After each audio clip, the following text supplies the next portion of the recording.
Hey guys, Merwin is here. On this video, I'm going to show you how to draw with using watercolor. So without further ado, let's start.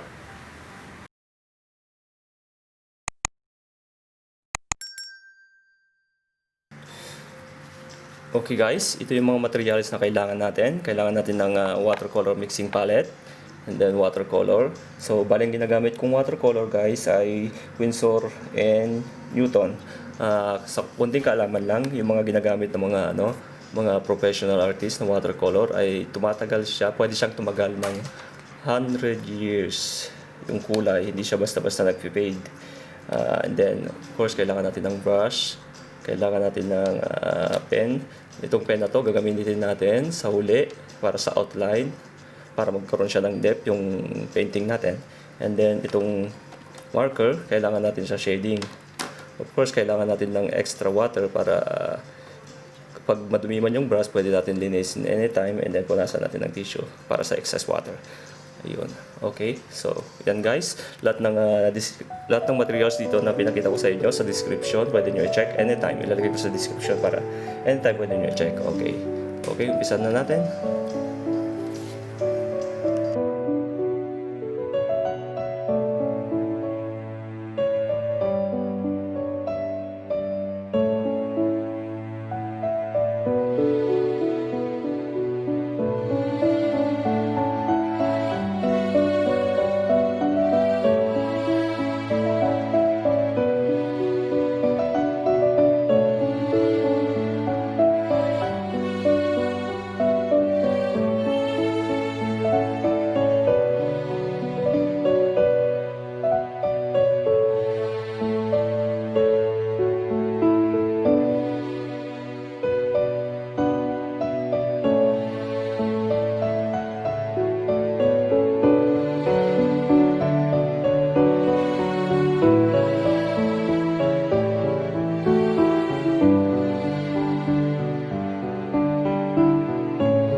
Okay guys, tapos na tayo sa coloring. So, ang susunod na step ay paglalagay ng outline para magkaroon siya ng depth. So, i-detail na natin gamit ang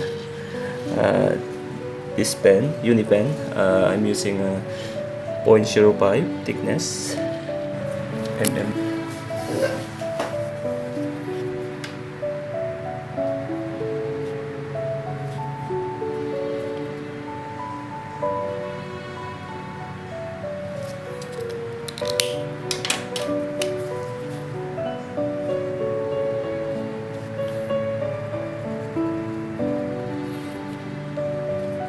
Okay guys, not necessarily na kailangan mo sundin tong style na to. May kanya-kanyang style. Actually, yung iba, ginagawa nila, kumbaga pinapakita ko lang yung different style kung paano gumamit ng watercolor. And then, later on, yung outline sa uli. Yung iba, ginagawa nila, bali, inuuna nila yung outline bago yung coloring. So, kanya-kanyang style.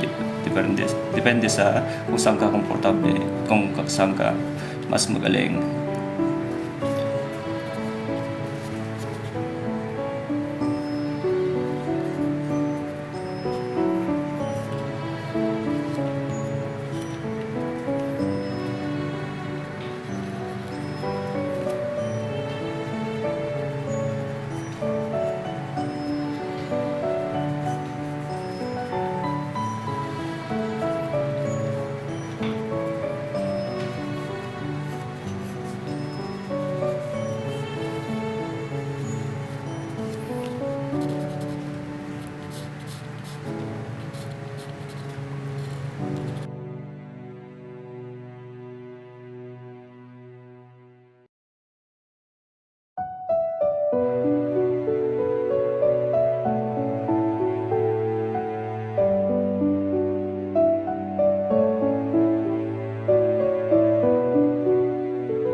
mapapansin nyo guys, nagkaroon na siya ng more depth at nagkaroon na siya ng more contrast dahil nagpatong ako ng kulay ng darker shade para magkaroon siya ng depth at contrast.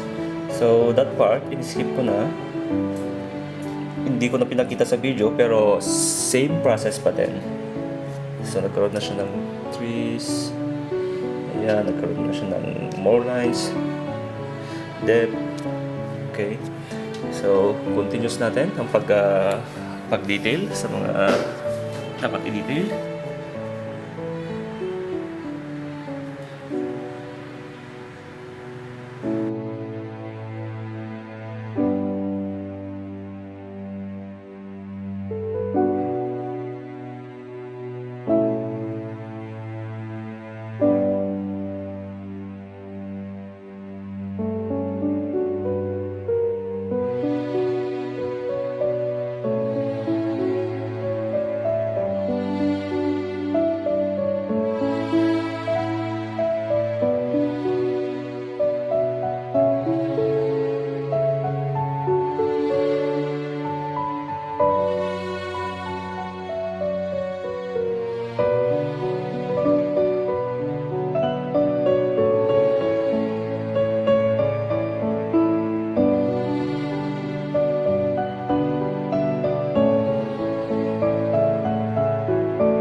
So ayun na guys, tapos na. Sana may natutunan kayo kahit konti.